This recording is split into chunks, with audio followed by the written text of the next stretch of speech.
ഇന്ന് പുറത്തു വന്ന രണ്ട് ക്രിക്കറ്റ് ന്യൂസാണ് നമ്മൾ ഇന്നത്തെ വീഡിയോയിൽ നോക്കുന്നത്.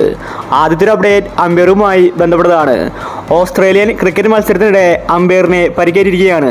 മത്സരം നിയന്ത്രിക്കുന്നതിനിടെ അമ്പയറുടെ മുഖത്താണ് പരിക്കേറ്റത്. ഓസ്ട്രേലിയയുടെ ആഭ്യന്തര മത്സരത്തിലാണ് ഈ സംഭവം നടന്നത്. ബാറ്ററുടെ സ്ട്രേറ്റ് ഡ്രൈവിൽ അമ്പയറായിരുന്ന ടോണിക്കാണ് പരിക്കേറ്റത്. പിന്നീട് അമ്പയറെ ആശുപത്രിയിൽ പ്രവേശിപ്പിച്ചു.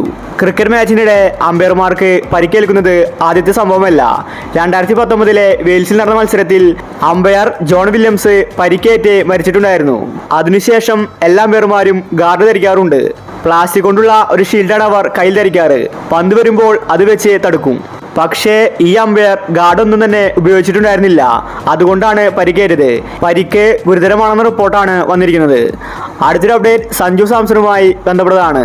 സഞ്ജു T20യിൽ 3 സെഞ്ചുറി അടിച്ചു. ഇനി സഞ്ജുവിനെ പേടിക്കാൻ ഒന്നും തന്നെ ഇല്ലെന്നാണ് ആരാധകർ കരുതിയത്. സഞ്ജു T20യിൽ സ്ഥിരം ഓപ്പണറാകുമെന്ന് എല്ലാവരും കരുതി. എന്നാൽ ഇപ്പോൾ സഞ്ജുവിനെ പണി കിട്ടിയിരിക്കുകയാണ്. സഞ്ജുവിനെ T20യിലെ ഓപ്പണർ സ്ഥാനം നഷ്ടമാവാൻ പോവുകയാണ്. ഗില്ല് തിരിച്ചു വന്നാൽ സഞ്ജുവിനെ ഓപ്പണിംഗിൽ നിന്ന് മാറ്റുമെന്ന റിപ്പോർട്ടാണ് വന്നിരിക്കുന്നത്. കോച്ച് ഗംഭീർ ഇതിന്റെ സൂചന തന്നിട്ടുണ്ട്. ഗില്ലും ജയ്സ്വാളുമാണ് T20യിൽ ഓപ്പണർമാർ. സഞ്ജുവിനെ കളിക്കാൻ ഒരവസരം കൊടുത്തതാണെന്നും സഞ്ജു ഫോം ആകുമെന്ന് കരുതിയില്ലെന്നുമാണ് ഗംഭീർ പറയുന്നത്. സഞ്ജു ഇപ്പോൾ T20യിൽ ഫോം ആയതുകൊണ്ട് സഞ്ജുവിനെ അവർ ഏകദിനത്തിലേക്ക് മാറ്റും. പണ്ട് സഞ്ജുവിനെ ഇങ്ങനെയാണ് ഇന്ത്യൻ ടീം ചെയ്തു വന്നിട്ടുണ്ടായിരുന്നത്. ഇനിയും സഞ്ജുവിനെ തട്ടി കളിച്ചാൽ ആരാധകർ വെറുതെ ഇരിക്കില്ല. കാരണം T20 ക്രിക്കറ്റിൽ 3 സെഞ്ചുറി, അതും ഒരു കലണ്ടർ വർഷത്തിൽ. സഞ്ജു അല്ലാതെ വേൾഡ് ക്രിക്കറ്റിൽ മറ്റൊരു താരമില്ല.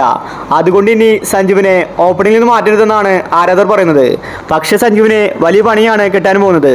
സഞ്ജുവിൻ്റെ ഓപ്പണിംഗ് സ്ഥാനം നഷ്ടമായിരിക്കുകയാണ്. അപ്പോൾ ഇത്തരം ക്രിക്കറ്റ് ന്യൂസിന് വേണ്ടി ഈ ചാനൽ മറക്കാതെ സബ്സ്ക്രൈബ് ചെയ്യൂ.